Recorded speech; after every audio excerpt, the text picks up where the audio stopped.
Okay, abusia be makwaba sonko so ereba POG Media so yedem be political highway ne so highway ne de ensam bebre so ayen so no ya Japan se be me abidafo no ahu de eko ne de eba abusia yembo nwura yensemu no eye Ablekuma North constituency omabato no a declaration of resource no abusia aye back and forth amasisia and to kwa isi wo aye collation center ona enye entokwa ketwa kra ye dikan e de eno na brem na abusia finally no sisia no ye declare aye Awuruabena Aubyn as what Ablekuma North MPR etese ono na yese wawe ne abano ntina busua we ne ensema ekoso eye court declare ne winner ebusia enye easy crime no eye J-Mensa Electoral Commission for the NPP the omsusu ye no abusia entumi ambem NDC afaiti ya enye asemketo akra ntino Ablekuma North ne de eye Awuruabena Aubyn HSA declare ne winner enye easy cry ensem mbrɛ no mienko na yenkonko tie ensema ye course na asa na ebekɔ no o ensem kan bi afahye your comment section like na share ma afofron so ensa into me enke bi Dr. Rashid Tanko enso ede ehonsem ebeto edwa HSA or true hot fire ede ma eye electoral commission for enye easy cry madam wase afina abrewa ayi pumakwem ediama Awuruabena ewo Ablekuma North ono na ne results and as a few others ono ne de kra de edutwem first no omo ne declare no winner a tree and a final chumu markings ni easy e declare NPP ni no winner afi omo san kan biom na baba we ya sa we ni omo san kan biom na NPP na we ni no mso okay yen hold on. Finally, Sisia and Kraming Saka and say, ye declare a Awuruabena winner, ewo Ablekuma North, on any MPI, you know, Ababawa, Mikasache was so, Mingasanche wano, see me. Ablekuma North no, when ya impesia so honum, may expect so much from you, so BCC impesia so, Bema Eduma, Abam pesia so, now if you are making impact, ewo youth in him. San Kobasa. Now the one na mo be banchire be designer wear e be ponytail like a and a wig like a e be twoti butini kra wo twa down cut men koye pay me bia na fa na musa na sebo man no youth na mako NPP mu nyina ma we no na se mebu no nyina I'm counting on all of you se ma nyine mo ho anya dwuma me di be di mo no obenu mo ho me ma otiri nkwan na mum pomodi ni sisi Ablekuma North na eho enye kama said they were ho ofe ene onim de etie no megidi ye se obeye adwuma na se wa anye so a obetemenka. Now our reporter does not tell us that we do not have knowledge of that, but that is what the NDC supporters say drew them there. Now let's get more from this. Dr. Rashid Tanko Computer is Director of Elections and IT for the NDC. He's joining us for more on this subject. Doc, I appreciate you talking to us today. The situation the Electoral Commission paints is that your supporters came there uninvited. Time without number, you have indicated that the NDC was not taking part in this process. Are you able to reconcile the both, the two positions to us tonight? Yeah, Kemeni, let me say good evening to you and your cherished viewers. And let me correct this. I am the Deputy National Director of Elections and IT, Indeed. Not the director itself. Indeed, Dr. Mahama is the director. Absolutely. Very well. You see, all this problem we are going through is as a result of the lawless nature of the Electoral Commission.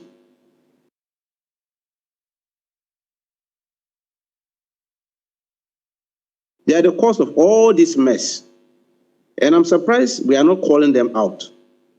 Look, they are behaving as if they are law unto themselves. And therefore, they can just get up and do their lawless activities, and Ghanaians don't see anything wrong with it. Don't forget, look, just take a read of their statement they issued. Mm-hmm. This court thing that they are referring to, we're all in court. when the judgment was made, what did we do? We quickly filed a stay of execution and an appeal against the ruling by the trial judge. And they were served. The Electoral Commission was served. They are aware of the process we filed. We went further to file another process at the Supreme Court so that these actions will stay, so that they will go through it, because we had difficulties with the trial judge of the High Court. The ruling was like he was making a ruling of a case, an application of sort, just as an application of the sort, not a mandamus. Mm-hmm.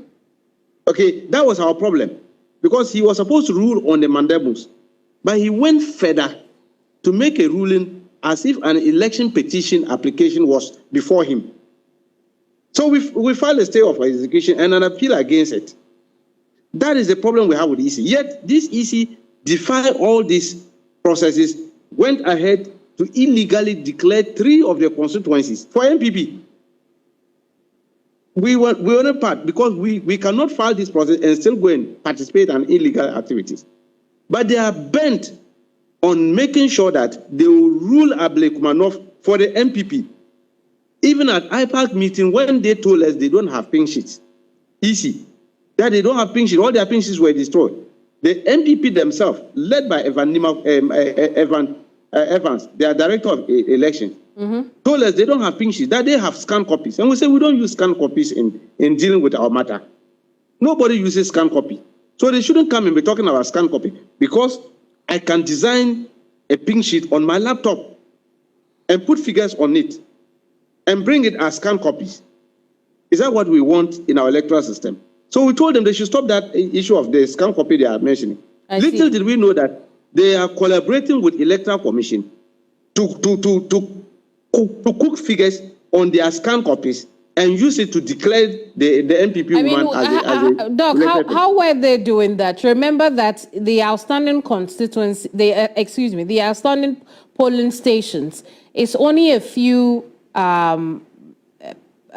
pink sheets that the POs have rejected and said it is not their work. So how are you drawing the conclusion that the NPP is in collusion with the Electoral Commission to rig the collation? Emily, the POs came there and rejected the pink sheets brought by the NPP. Where did they get them from? Where did they get them from? That is the question we should be asking them. So when I said they are colluding with EC to rig the election, were they not exposed by their own POs? Their own presiding officers exposed them big time, because they had sat somewhere, booked the figures, manufactured a pink sheet, and put the figures on it. Yet their POs came and saw it and said, no, this one is not my signature. This one is not my pink sheet. I see. They were embarrassed. With all these things they are doing, why is the EC bent on rigging the election for MPP? Look, today, incident, Ghanaians should blame the Electoral Commission for causing all this mess in this country through this problem that they are doing. And we are calling on the government of His Excellency John Dramani Mahama to call the Electoral Commission to order. As a political party, NDC, we are calling on the government to call them to order, because we, as a party, we will sit aloof and allow this EC to continue that kind of illegality that they are doing. The commission, on the other hand, is blaming your supporters for destruction of properties at their offices. How does that come to you? Emily, how can they blame the NDC when they are the cause of all these problems? You see how they are.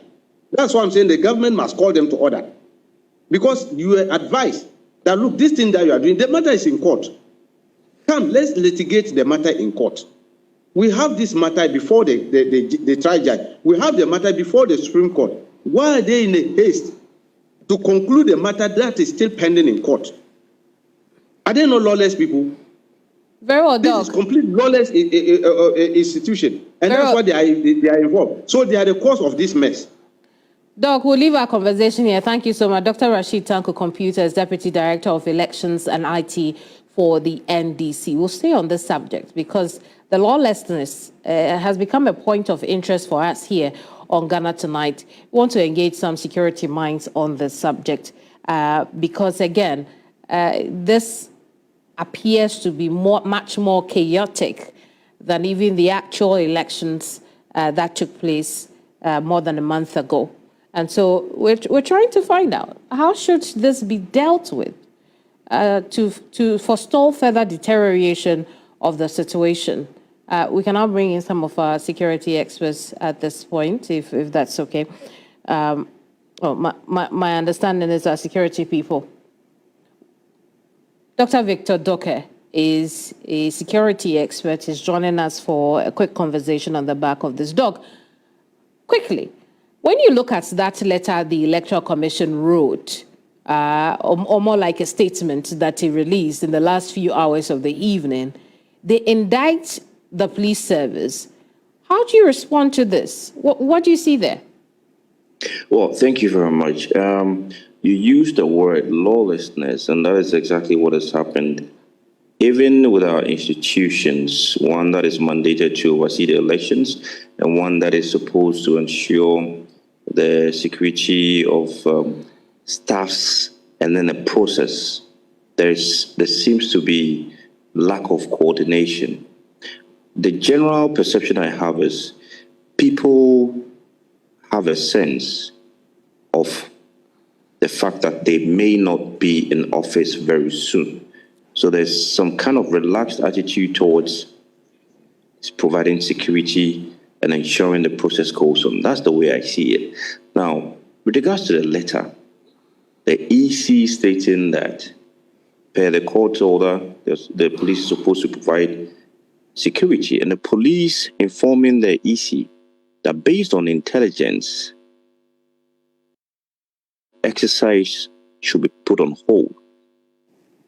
Any institution or head of institution that has been advised that per intelligence that an exercise should be put on hold, maybe they didn't tell the EC officials the gravity of the situation with regards to the intelligence they had picked up.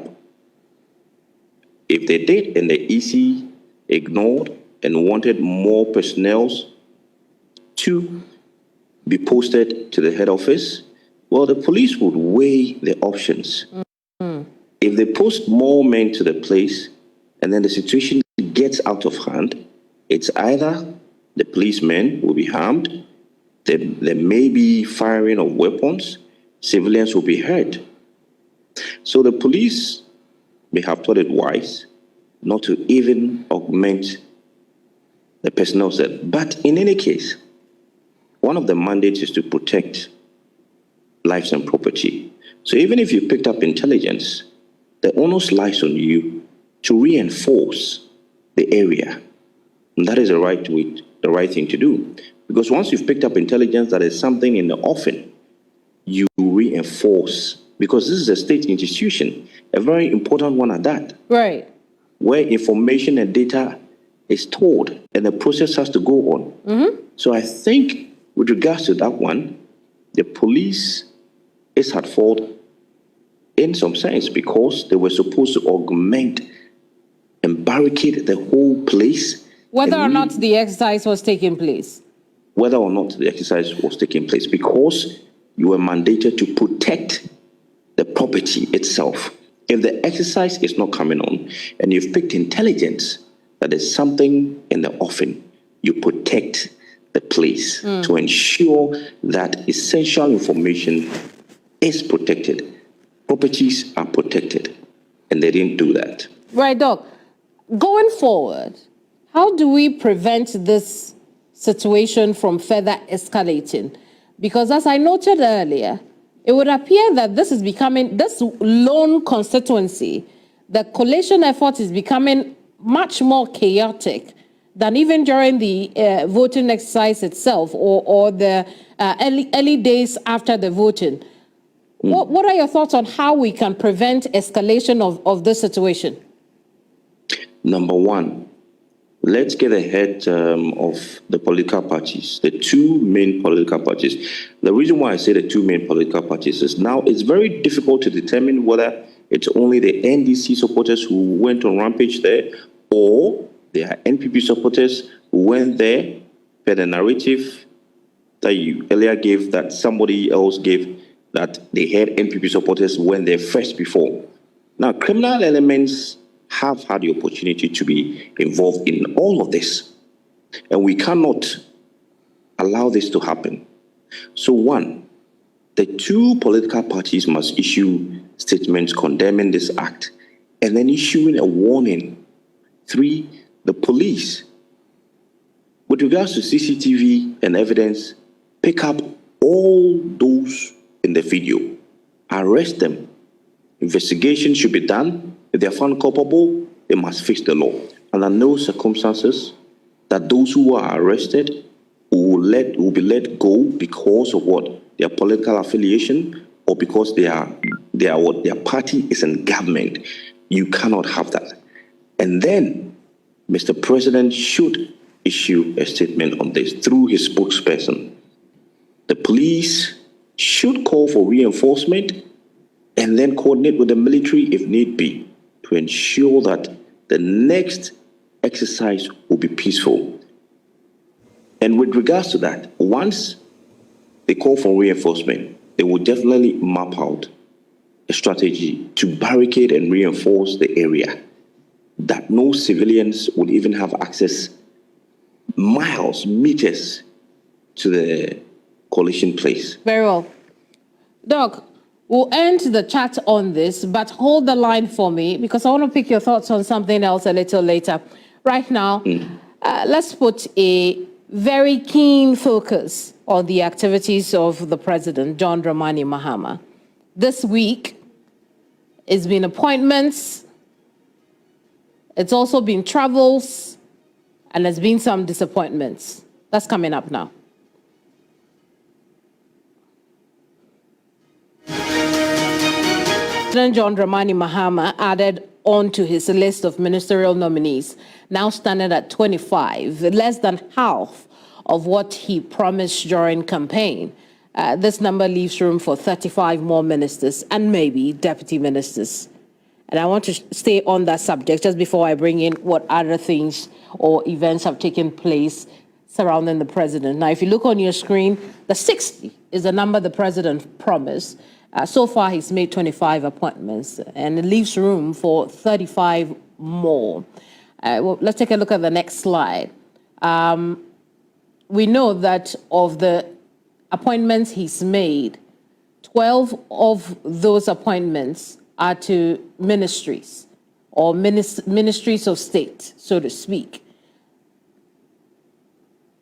Now, these are the outstanding ministries: Health Ministry, Defense Ministry, Interior Ministry, Foreign Affairs, Transport, Sports and Recreation, Lands and Natural Resources, Communication, Digital Technology and Innovation, Environment, Science and Technology, Works, Housing and Water Resources, Labor, Jobs and Employment. Remember that by executive instrument, the president had reduced the number of ministries from 30 to 23. Of that 23, he's appointed 12. But we have said here that the total number is 25. So where are the others coming from? Those are regional ministers. 13 out of 16 regions now have regional ministers designates. The outstanding regions, Bono East and Upper West region. Now, here's the gender breakdown of the president's appointments. Of the appointments made so far, 18 are men, 7 are women, and the women representation is about 28%, very close to the affirmative action requirement of 30%. It looks like when you put the entire appointments together, the president may be going above that. But when it comes to ministerial appointments, the president might need 11 more women to be appointed to be able to hit that 30% mark for female appointments out of the 6 in its had. let's have a conversation on the president's first working visit outside the country. He went to the Gambia. It's been a very insightful trip to the Gambia. Our presidential affairs correspondent has been reporting. He's been reporting that the president held a private meeting at the State House of the Gambia where they expressed mutual satisfaction with the expansion of friendly relations and cooperation between the Gambia and Ghana. Now, both leaders have pledged to further strengthen bilateral relations and maximize efforts. Okay, abusunya we ne ensema e call so our political highway so Awuruabena Aubyn and say Madam Frida or breakies information no at the Maya so the brem any political highway so any update we the biano monso monsa ebe to me akabi POG Media so